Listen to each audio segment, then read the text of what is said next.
우리 다 같이 찬송 619장 부르시면서 우리 마음을 모아 우리 하나님께 경배해 드리겠습니다.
신앙 고백하십니다.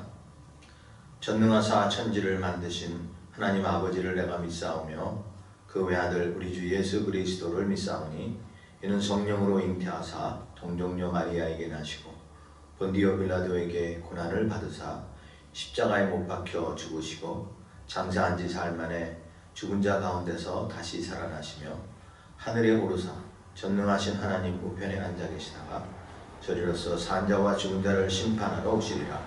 성령을 믿사오며 거룩한 공예와 성도가 서로 교통하는 것과 죄를 사하여 주시는 것과 몸이 다시 사는 것과 영원히 사는 것을 믿사옵나이다.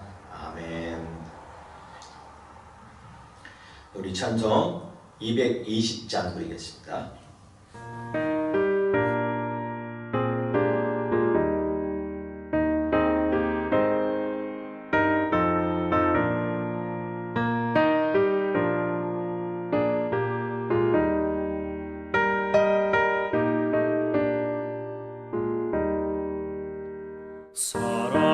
사랑하는 주님 앞에 형제자매 한자리에 그 신은혜 생각하며 즐거운 찬송 부르네. 내 주 예수 본을 받아 모든 사랑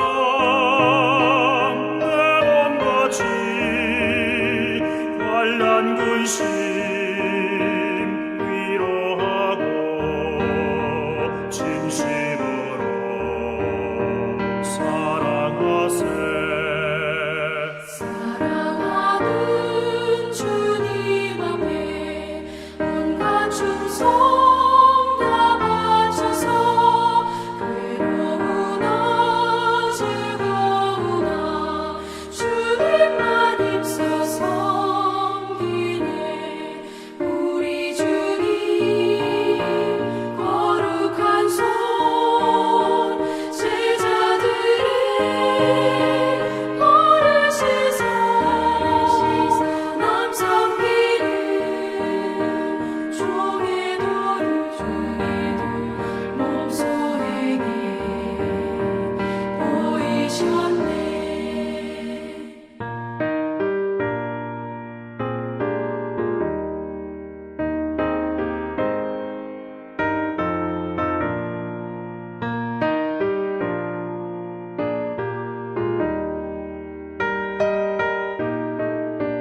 변정수 집사님 기도하십니다. 사모하는 영혼을 만족해 하시며 줄인 영혼에게 좋은 것으로 채워주시는 하나님께 감사와 찬양과 영광을 올려드립니다. 결실의 계절 가을을 맞이하여 지난 한 해 저희들을 지켜주시고 은혜로 많은 결실을 맺게 하여 주심을 감사합니다. 하나님, 세상 가운데서는 죽을 수밖에 없는 죄인이지만 주 안에서 새 생명을 얻은 하나님의 자녀로 삼아 주셔서 이 시간 주님을 경배하며 예배를 드리게 하시니 감사합니다. 찬양으로 주님께 영광 돌리며 예배를 통해 주님만을 경배하게 하여 주옵소서. 하나님을 바라보며 주의 말씀에 겸손히 순종함으로써 주님을 더욱 섬기기를 원합니다. 주님께서 저희를 다스려 주옵소서. 보이는 것과 물질적인 것에만 신경을 쏟고 살아온 저희들에게 영혼을 보는 눈을 허락하여 주시옵소서. 하늘을 사모하는 마음을 허락하여 주시옵소서. 거룩하신 하나님께서 독생자를 우리에게 주셨으니 우리도 주님의 몸된 교회를 위해 전심을 다하여 섬길 수 있는 마음을 허락하여 주시고 부름받은 성도로서 주님을 예배하고 보내심을 받은 제자로서 세상 끝까지 주의 복음을 전파하는 우리 가나교회 성도들이 다 되게 하여 주시옵소서. 이를 위하여 안병곤 목사님을 주님께서 보내주셨사오니 성령께서 기름 부어주시고 능력으로 함께 하시어 주의 나라와 그 의를 구하기에 부족함이 없는 귀한 목사님으로 인도하여 주시옵소서.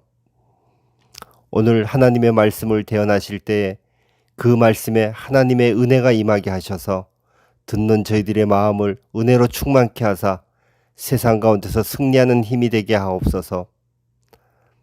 하나님, 가나교회를 축복하셔서 이 교회를 통하여 하나님의 사랑을 온 세상에 전파할 수 있는 귀한 교회가 되게 하시고 이곳에 오는 자마다 하나님을 만나고 막혔던 모든 문제들이 해결함을 받는 임마누엘 하나님이 함께 하시는 교회가 되게 하옵소서. 하나님, 지금은 예배의 시작입니다. 마치는 시간까지 성령께서 주관하여 주셔서 하나님께만 영광 돌리는 예배가 되게 하옵소서. 우리의 찬양과 기도를 기쁘게 받으시고 이 시간 예배를 섬기는 모든 이들에게 은혜의 은혜를 더하여 주옵소서. 이 모든 말씀 우리 주 예수님의 거룩하신 이름으로 기도드립니다. 아멘. 은타가 찬송 436장 부르겠습니다.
이제 하나님 말씀 보십니다. 하나님 말씀 오늘도 느헤미야 5장 주보에는 1절부터 13절까지인데 6절부터 보시겠습니다. 느헤미야 5장 6절부터 13절까지 봉독해 드립니다.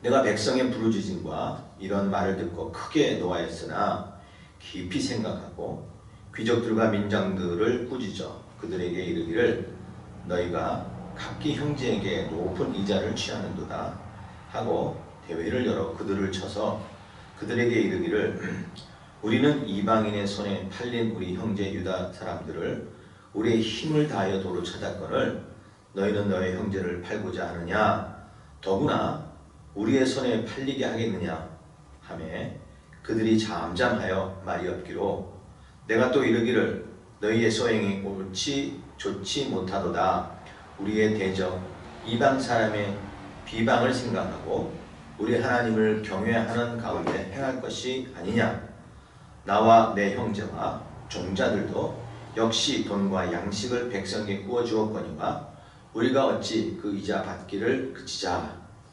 그런즉 너희는 그들에게 오늘이라도 그들의 밭과 포도원과 감람원과 집이며 너희가 구워준 돈이나 양식이나 새 포도주나 기름의 100분의 1을 돌려보내라 하였더니 그들이 말하기를 우리가 당신의 말씀대로 행하여 돌려보내고 그들에게서 아무것도 요구하지 아니하리이다 하기로 내가 제사장들을 불러 그들에게 그 말대로 행하겠다고 맹세하게 하고 내가 옷자락을 털며 이르기를 이 말대로 행하지 아니하는 자는 모두 하나님이 또한 이와 같이 그 집과 산업에서 털어버릴지니 그는 곧 이렇게 털려서 빈손이 될지로다 하매 회중이 다 아멘하고 여호와를 찬송하고 백성들이 그 말한 대로 행하였느니라. 아멘. 다윗 대통령이라 하는 그런 책이 있습니다. 다윗을 대통령 한 국가의 수반 대통령으로 보고 어떻게 그 대통령이 되기까지 그 과정을 쭉 설명한 책인데요. 그 가운데서 이런 이야기 하나 나오는데요. 닉슨 대통령에 관한 이야기 나옵니다. 그때 그 닉슨의 보좌관 중에 하나였던 데이빗 그레인이라는 사람이 그 닉슨이 어떻게 해서 그렇게 탄핵돼서 몰락됐는지를 설명하는데 닉슨이 어릴 때 참 그런 불우한 그런 시절을 보냈대요. 이렇게 부모들한테 상처를 많이 받고 학교에서도 왕따를 당하고 이런 그 상처를 많이 받았는데 그 상처받은 것이 치유가 되질 않아서 어른이 되어도 참 분노하기를 자립하고 일이 생길 때마다 감정적으로 대항해서 참 미숙한 그러한 인격을 가졌다는 거죠. 그러니까 치유되지 않은 그런 마음의 상처, 또 부정적인 그것이 자상 이런 것들이 결국 잘못된 정치 윤리가 돼서 그를 망하게 하는 그런 워터게이트 사건의 원인이 되었다는 겁니다. 그러니까 겉으로는 멀쩡한 것 같고 아무 문제가 없는 것 같지만 내면의 어떤 치유받지 못한 그런 상처의 흔적으로 인해서 그 인격이 아주 삐뚤어지게 됐다는 겁니다. 그러니까 우리에게는 어떤 심령의 그런 아픔과 그런 상처들을 잘 치유하지 않으면 우리가 신앙생활할 때 이렇게 역으로 그러니까 역으로 나가고 또 이렇게 늘 비판하고 그러한 그 잘못된 생각들로 채워진다는 거예요. 그래서 우리 상처는 바로 치유가 되는 거예요. 치유가 되어야 된다는 겁니다.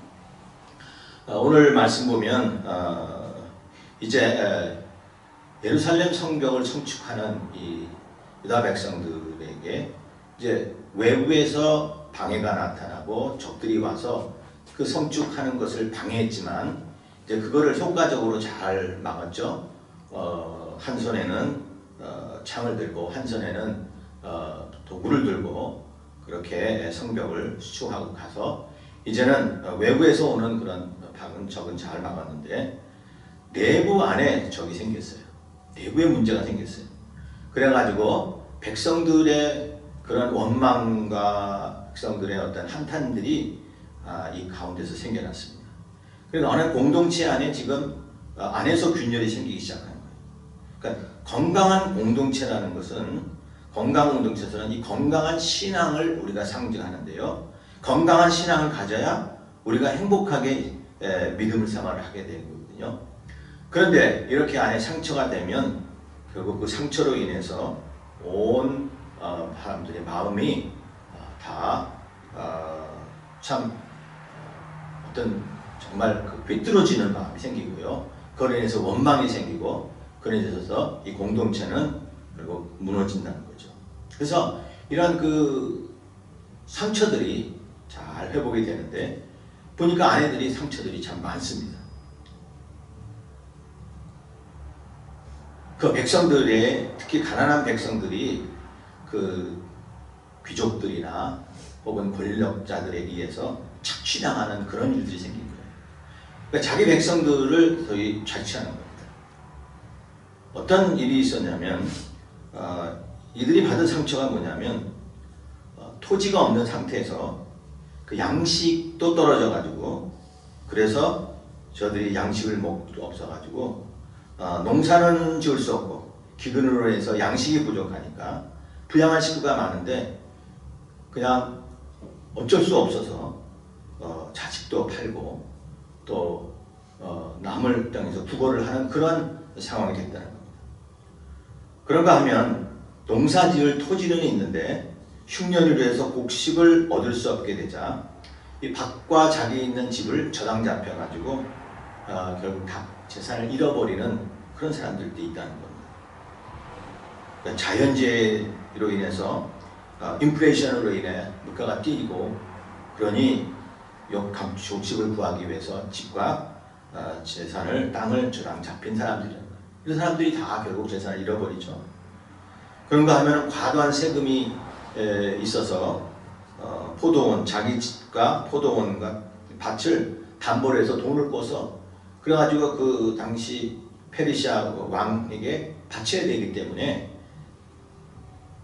그 돈들을 구하기 위해서 집을 팔고 또 땅을 팔게 되었다는 겁니다. 과도한 그런 세금 징수로 인해서 저희들이 고통을 당하고 있거든요.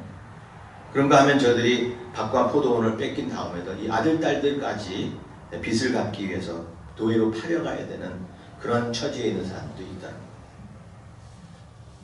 너무 이자가 세서 고리대금으로 인하여 고통당하며 그러니까 백성들의 그 안에 받은 이 원망과 상처로 이건 지금 공동체가 이게 지금 내분으로 인해서 그런 어려움으로 인해서 공중분해될 수 있는 그런 어려움이 처했다는 거예요.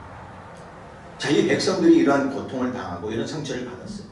근데 이것을 잘 치유해야 된다는 거예요. 그래야 건강한 공동체가 되는데 느헤미야는 이렇게 백성들에게 있은 이런 상처들 또 고통들을 이제 해결해 나가서 결국 이 공동체는 다시 회복이 돼서 건강한 공동체로 회복이 돼서 성을 완전히 다 수축하는데 성공했다 하는 이제 그 이야기가 본문에 있습니다.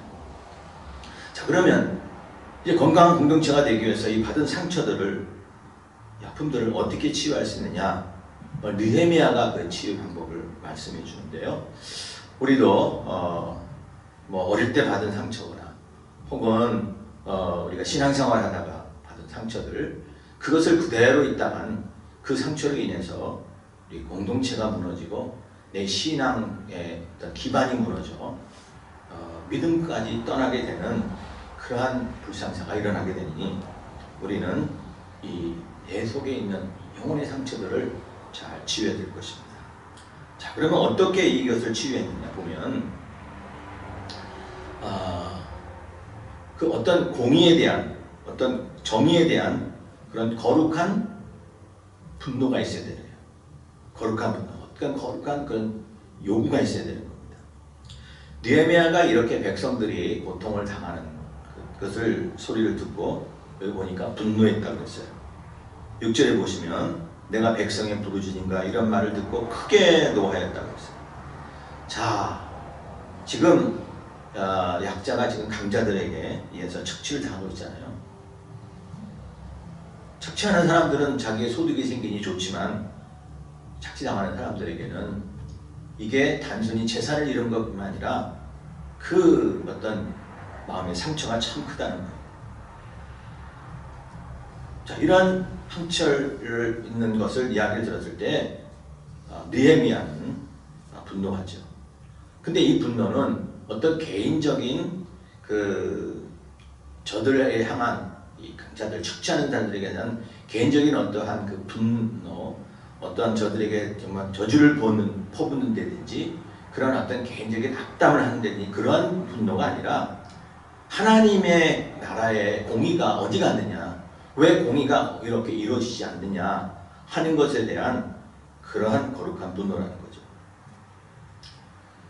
즉 상처의 근본이 되는 그 뿌리를 뽑아야 한다는 겁니다.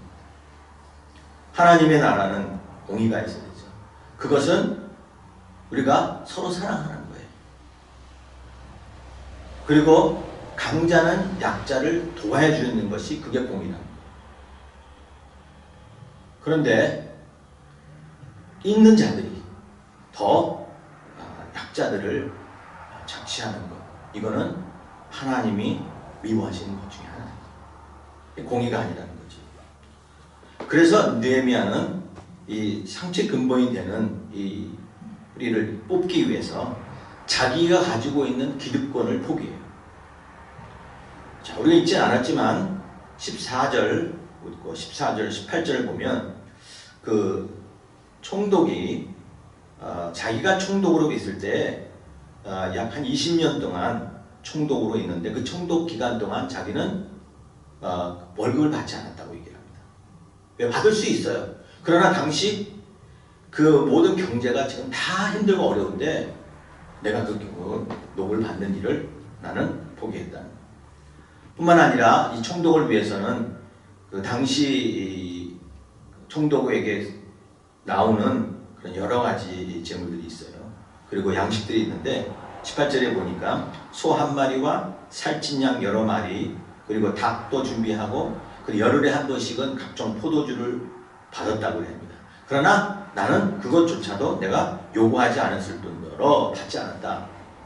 왜? 이 백성의 부역이 더 중요하다. 그러니까 공동체의 건강을 위해서 내가 받을 수 있는 그런 권리마저도 포기했다는 거예요. 느헤미야의 희생정신, 봉사정신, 백성을 위하는 정신.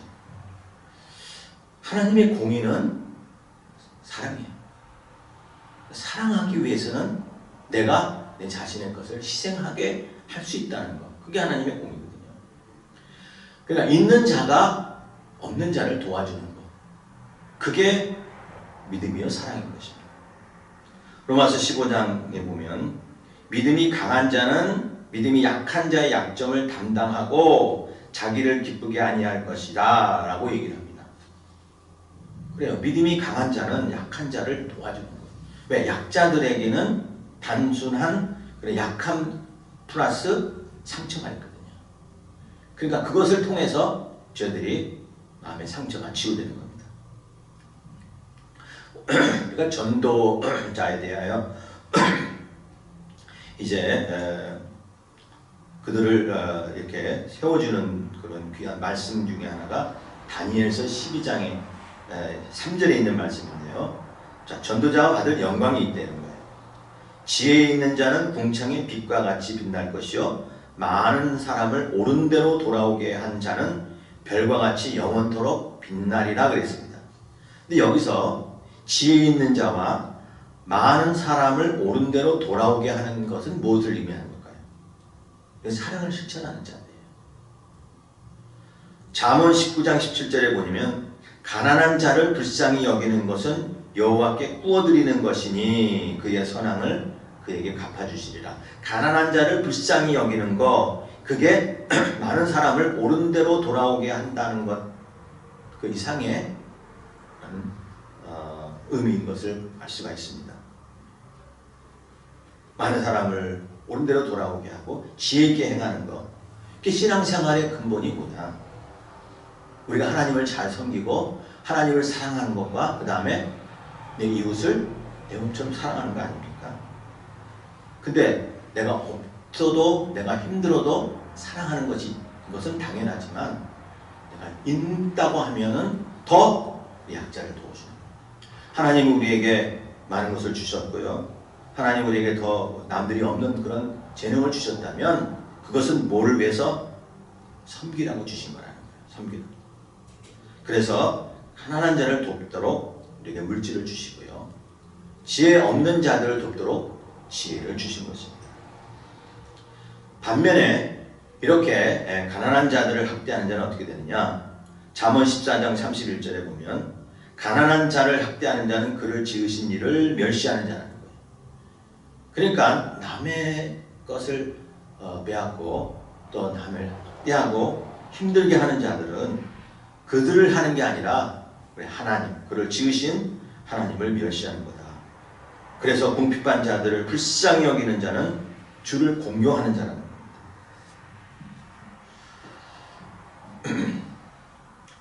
이조 종조왕 시대에 제주도에 한 그 상인이 있었어요. 그 상인은 여자인데 김만덕이라고 하는 상인이 있었습니다. 근데 그 상인, 그 김만덕 그 여자는 처음에는 그 기생이었어요. 관기로 같은 기생이었는데 이제 거기서 나와서 이제 상인으로서 아주 크게 성공한 사람입니다. 객주집을 운영해가지고 많은 돈을 벌었어요. 그리고 제주도에 들어오는 모든 문목들은 다 이 여자를 통해서, 그 상점을 통해서 들어왔기 때문에 많은 이문을 취해서 큰 돈을 벌었어요. 그런데 그 돈 번 거, 그 당시에 돈 많이 번 그 상인들이 한두 명이었어요. 근데 왜 이 김만덕이 분이 오늘까지 우리에게 알려졌냐면은 그 제주도에 그 큰 태풍이 붑니다. 그때는 태풍이 잦잖아요. 근데 그때 많은 사람 이재민들이 생겼어요. 집들이 쓸려가고 농토가 다 멍겨지고 그러다 보니까 먹을 게 없잖아요. 그래서 그 당시 그 이재민들이 참 많이 나왔는데 제주도에 그때 이 김만덕 이 여자가 자기 곳간을 열어서 쌀 500셈을 내놓아가지고 그래서 그 구유를 했는데 그 때문에 사는 사람들이 1000명이 넘는데요. 참 남을 돕는 이 국률 사업을, 이것을 잘해서 이 소식을 들은 종조대왕이 그 여인을 불러서 칭찬해주고, 그리고 그들의 소원을, 그 여인의 소원이 있는데 그 소원이 뭐냐면 왕이 사는 도성을 한번 구경하는 것과 그 다음에 금강산 구경을 하는 거라고요. 그래서 그 소원을 다 들어줬다고 합니다. 근데 여기서 우리가 칭찬할 것이 바로 이 김만덕 의원이 왜 자기 거 남한테 이렇게 내는 거 쉽지 않거든요. 힘들어서 벌 수 있도록. 그런데 다 그걸 내놔. 그 백성들을 구해냈다는 거죠. 있다고 남들 구해하는 거 아니더라고요. 그 마음이 더 중요한 것입니다. 오늘 이 이스라엘 백성들이 성은 건축했을지 모르지만 그 마음의 성이 무너지기 시작하는데 그게 바로 내적인 상처입니다. 이 상처를 어떻게 회복해야 됩니까?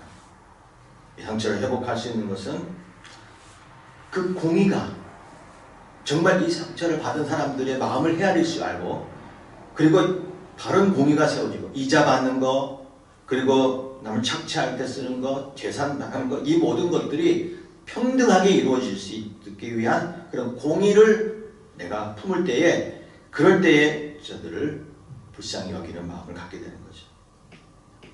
그래서 우리는 하나님의 백성으로서 이웃을 돕고 섬기는 그런 일을 통해서 우리의 믿음이 자란다는 것을 기억하고, 남의 아픔들을 돌아볼 수 있는 그런 주님의 마음을 달라고 기도해야 될 것입니다.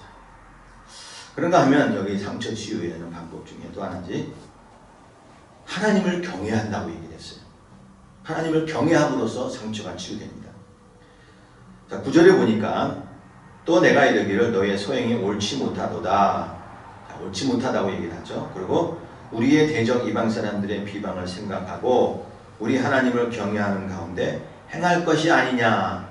너희들이 이방 사람들의 그 비방을 좀 생각해보고, 자, 유다 백성들을 그 힘든 가운데서 다시 여기 데리고 왔는데 그들을 너희가 도로 파냐?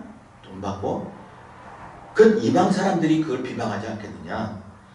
이 모든 것들을 하나님을 경외하는 가운데서 이거 너희들이 행해야 되지 않겠느냐? 그래서 하나님을 경외하라고 얘기하네요. 그 다음에 15절에 보면 자기가 돈을 받지 않고 난 남의 것 뺏지 않았는데 나는 하나님을 경외함으로 내가 이같이 행하지 않았다라고 예레미야도 계속 고백하고 있습니다. 그러니까 하나님을 경외하는 것이 치유가 된다는 거예요. 하나님을 경외한다는 게 뭐냐면 하나님 말씀에 순종하고 그 명령을 지키는 게 그게 하나님을 경외하는 겁니다. 자, 그러면 하나님을 말씀에 순종하고 말씀을 지키다면 하나님의 관점에서 그 문제를 보라는 거예요. 우리 경외한다는 말은 우리 몸의 장기 가운데 간을 상징하는 게, 간을 표현하는 게 이 경외라는 말인데요. 왜 간을 지칭했냐면 우리 우리 장기 가운데 제일 무거운 게 이 간이래요. 그래서 무거운 간처럼 무겁게 여기라는 거예요. 그러니까 하나님 말씀을 무겁게 여기고 하나님 말씀을 소중하게 여기며 하나님 자신을 아주 가장 중요하시게 여길 때 그게 하나님을 경외하는 것이라는 거예요. 그러면 하나님을 경외하는 것은 결국 하나님의 관점에서 모든 것을 보라는 거예요. 느헤미야가 지금 하나님의 관점에서 문제를 보니까 이 귀족들이나 이 권력자들이 잘못한 것을 보게 되죠. 또한 자기들도 그것을 보게 돼요. 그 다음에 그 문제를 깨닫고 하나님 앞에 불순종한 것을 알기에 회개하고 돌아오잖아요. 나쁜 줄을 알고 그것을 멈춘단 말이에요. 오늘 여기 보니까 지적을 합니다. 너희가 이렇게 행하는 소행이 좋지 아니하다. 그리고 돈과 양식과 백성들에게 구워주었거니와 그 이자를 받는 것을 그쳐라. 그 고리대금을 받니 그 이자 받는 거 그쳐라. 그리고 또 너희들이 그들에게 받아온 거, 그들을 저당 잡은 거 그거 다 돌려보내라.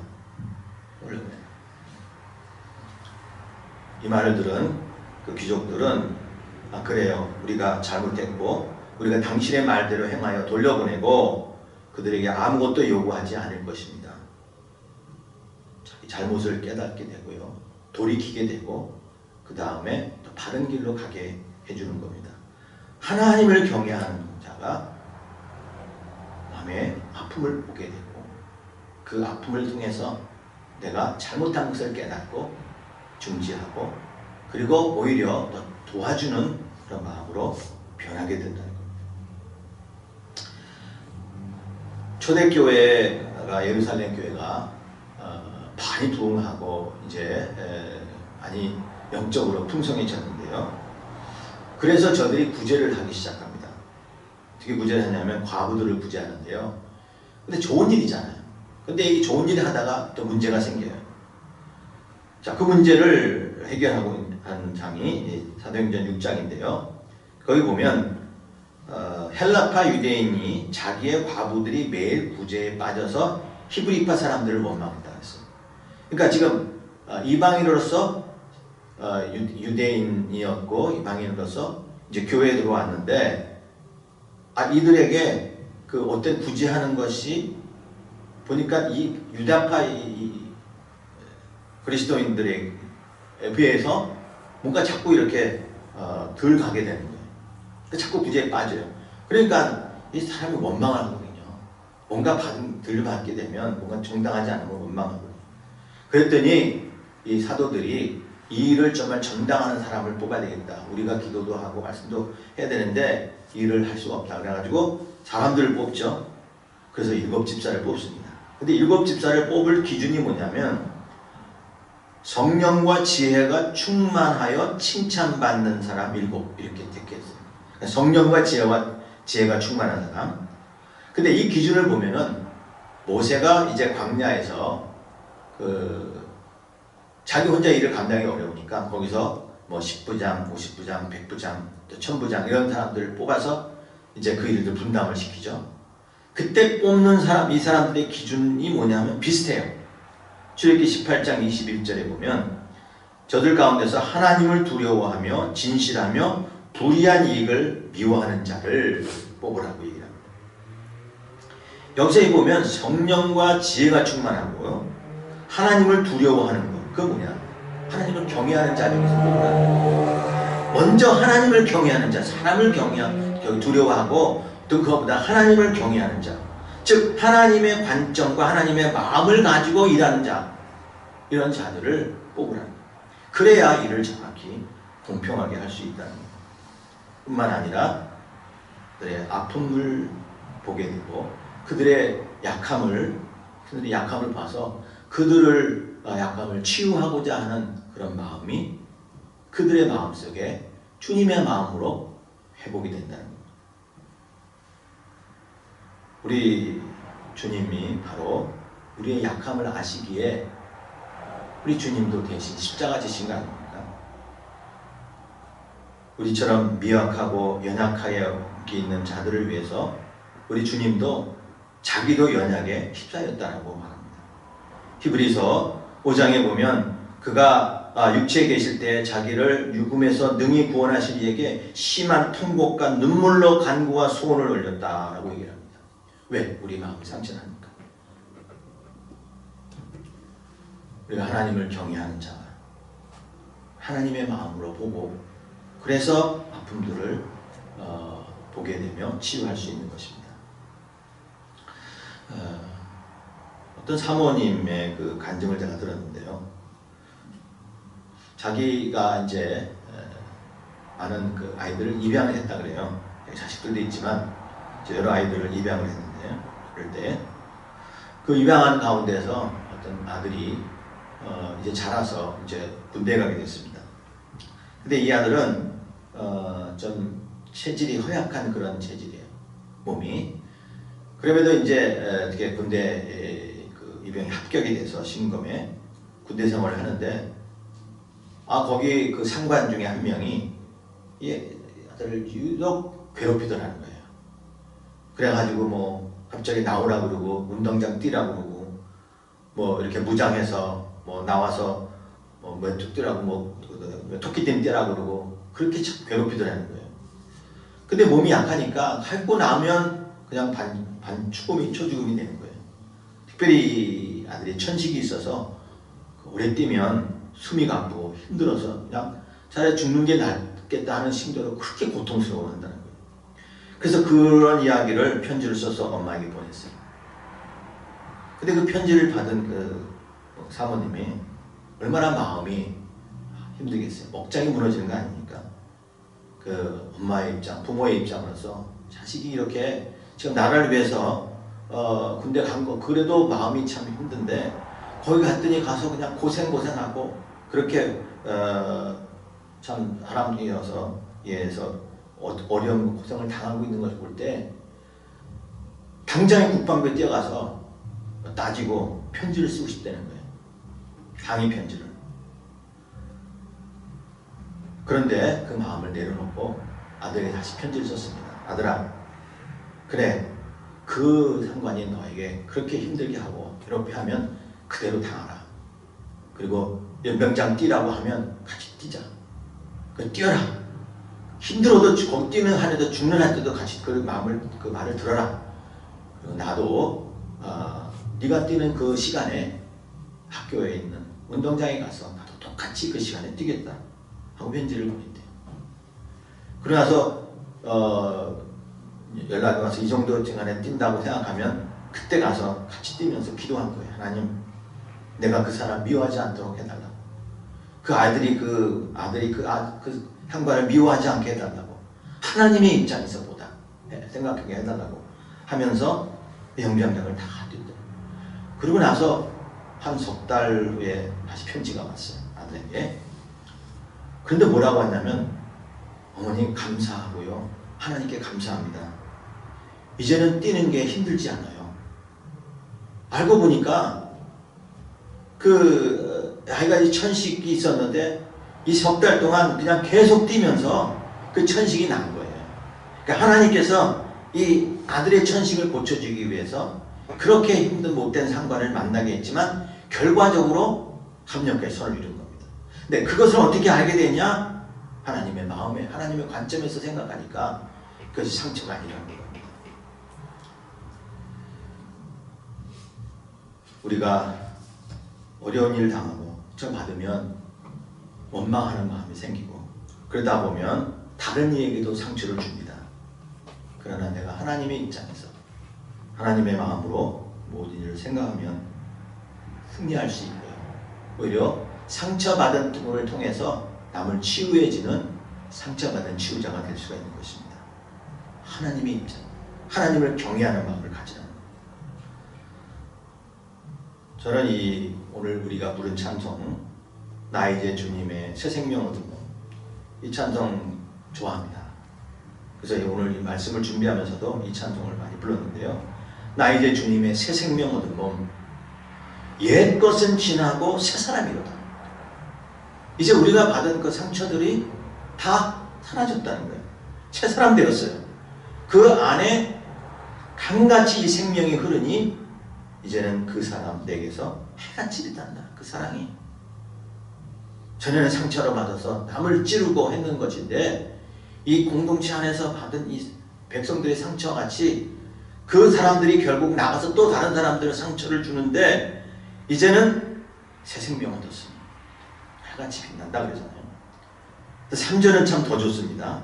산천도 천목도 새 것이 되었고 죄인도 원수도 뭐로 변한다? 친구로 변한다. 죄인도 원수도 친구로 변한다. 새 생명 얻은 자 영생을 누리니 주님을 모신 마음 새 안으로다. 전혀 상처가 없잖아요. 영생을 누리며 주 안에 살리라. 오늘도 내일도 주 안에 살리라. 참 이 찬송 좋습니다. 교회라는 것 상처받는 곳이 아니고요. 상처가 치유되는 곳이에요. 그런데 참 교회 안에서 많은 사람들이 상처받습니다. 한마디 때문에, 말 한마디 때문에 상처받습니다. 뭐 누가 하는 어떤 일을 하는 것보다 또 상처받습니다. 섬기다가도 상처받습니다. 봉사일하다가도 상처받습니다. 왜 그럴까요? 왜 그렇게 교회 안에 상처를 받습니까? 내가 하나님을 경외하는 마음, 하나님의 입장에서 보지 않기 때문에 상처를 받는 거예요. 그리고 그것이 신앙의 공동체 안에서 내가 그 원인을 만든 그것을 무엇인가를 깨닫는 것을, 그래서 공의가 무엇인지를 내가 다시 한번 회복을 하면 상처받지 않을 뿐만 아니라 상처 있는 사람들을 위로하고 또 그들과 함께 그 짐을 지고 갈 수가 있습니다. 우리 가나교회가 항상 기쁨이 충만한 교회, 상처가 있지만 기쁨이 충만한 교회. 왜? 우리는 서로 치유할 수가 있기 때문에. 우리는 하나님을 믿는 자들이에요. 우리는 하나님을 경외하는 자들이에요. 그리고 우리는 공의를 사랑하는 자들입니다. 의로움을 추구하고 하나님의 그 마음으로 늘 생각해서 하나교회가 정말 평안하고 그리고 상처받은 자들이 와서 치유되고 또한 치유된 그 마음으로 또 다른 일을 치유하는 그러한 마음을 가지고 살아 교회가 은혜가 풍성하고 또 그런 가지고 여러분의 가정과 여러분들의 삶에 여러분들의 믿음이 은혜가 풍성해서 어디 가든지 귀하게 쓰임받는 주의 명 사랑하는 성도들 되시기를 주님의 이름으로 간절히 축원합니다. 아버지 하나님 감사합니다. 이스라엘의 공동체가 외부의 적은 무찔렀지만 그러나 내부 안에 서로 간에 하나님 상처를 주는 것으로 인해 하나님 안에 있는 성이 무너지고 있습니다. 하나님, 오늘 교회가 이러한 모습인 교회들이 많습니다. 하나님, 우리 신앙이 바로 이러한 신앙인 모습으로 있는 것이 많습니다.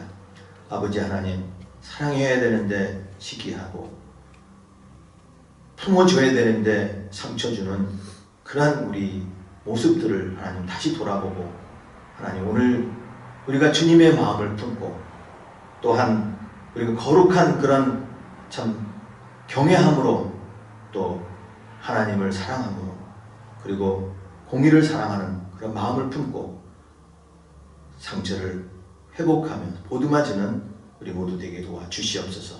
하나님의 공의가, 하나님의 사랑이 회복이 되는 귀한 교회가 돼서 정말 하나님께 쓰임받는 영광된 교회 될 수 있도록 인도해 주시옵소서. 감사하며 예수님 이름으로 기도합나이다. 아멘. 예, 이제 준비하신 대로 예물 드리겠습니다. 예, 기도합니다. 고마우신 하나님, 감사합니다. 저희들을 위해서 대신 십자가 지시고 우리 연약함을 채울하지 아니하시며 용서해 주시며 하나님 백성으로 삼아주신 그 주님의 은혜를 하나님 오늘도 우리가 잊지 않게 하여 주시고, 하나님 그 은혜에 따라서 오늘도 감사함으로 우리가 주님 앞에 예물을 드릴 수 있게 해주심을 감사합니다. 하나님, 오늘도 예물이 정말 하나님의 영광을 위해서, 하나님 나라의 공의를 위해서, 그리고 상처받고 아픔이 있는 사람들을 치유하는 데에 쓰임받게 하여 주시옵소서. 오늘도 드리는 사랑하는 성도들의 손길을 축복하여 주시고, 하나님을 더 잘 섬길 수 있게, 또 하나님 나라를 영광을 더 드러날 수 있도록 축복하여 주시옵소서. 어려운 이런 코로나 시대가 하나님 아직도 지속되고 있었는데, 하나님 이 시기가 빨리 마칠 수 있도록 주님 은혜를 베풀어 주시고 인도해 주시옵소서. 모든 것 주님에 감사하며 예수님 이름으로 기도합나이다. 아멘. 네, 교회 소식 알려드립니다. 네, 주보를 참고하시고요. 이제 야외에서 우리가 드린 지도 벌써 2달이 넘었는데요. 날씨가 이렇게 좀 추운 게 관건이 되는데, 또 뿐만 아니라 비가 또 오기도 했죠. 어제도 비가 왔는데요. 여러분들, 아무튼 우리는 아주 큰 비가 아니면 계속 야외에서 드릴 거니까요. 그리고 또 막상 그날 또 비가 오면은 우리는 또 이렇게 야외에서 천막이 치라도 예배를 드리도록 하겠습니다. 항상 이제 날씨가 추워지니까 그 미리미리 잘 이렇게 건강을 위해서 준비하시기 바랍니다. 11월 달 우리 감사주간 특세 있습니다. 11월 18일부터 다다음 주죠. 18일 4일 동안 있습니다. 기억하시고요. 또 추수감사주일 예배 하시고 오실 때 청찬식이 있습니다. 지금부터 이제 말씀 묵상 이런 걸 하고 계시죠. 이제 11월 달 이것이 이제 말씀 묵상 큐티 하고 계시는데, 큐티 말씀 또 이렇게 같이들 함께 나눠줘서 감사드립니다.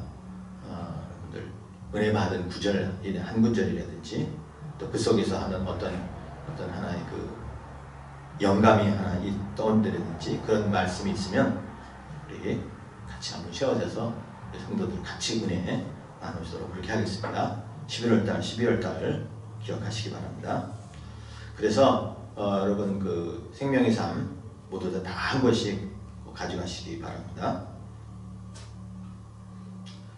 이번 주간 기도 제목, 어떠한 상황에서도 하나님을 더욱 의지하게 해달라고 기도하고요. 코로나19에 이걸 위한 그 백신 그 치료제가 빨리 개발되기 위해서 기도하시고, 우리가 이번에는 2가정, 김전 지사님 가정과 우리 김동현 성도님 가정을 위해서 기도하도록 하겠습니다.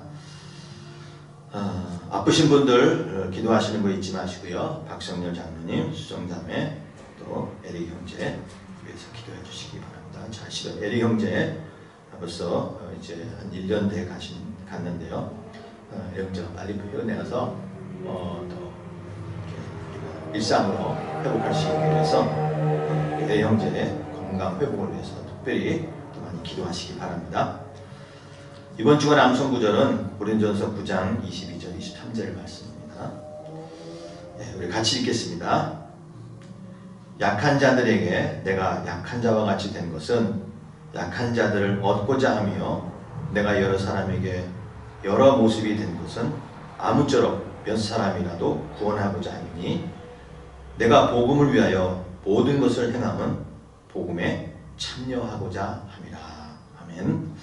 예, 약한 사람들을 위해서 내가 약하게 됐다고 우리 말한 것처럼 우리가 이웃의 힘들고 어려운 것들을 참 잘 파악하시고 그래서 그들의 아픔을 같이 이렇게 나누어서 치유가 있고 위로가 있도록 힘쓰시기 바랍니다. 네, 찬송 635장 주기도성 부르십니다.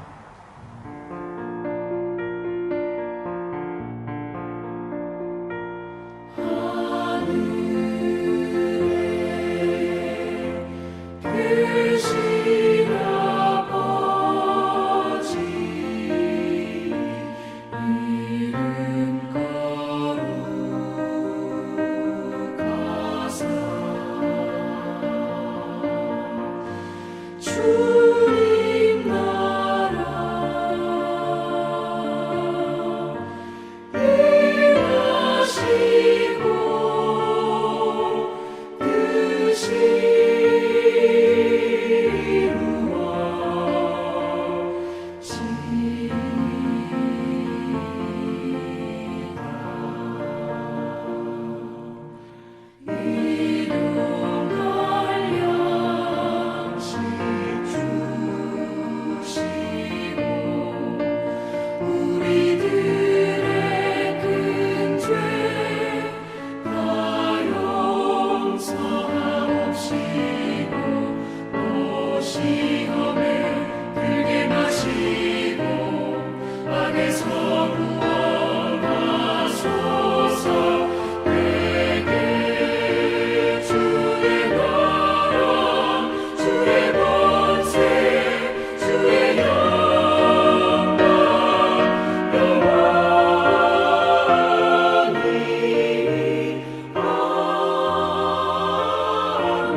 지금은 우리 주 예수 그리스도의 크신 은혜와 하나님 아버지의 놀라우신 사랑과 성령의 교통 위로 역사하시니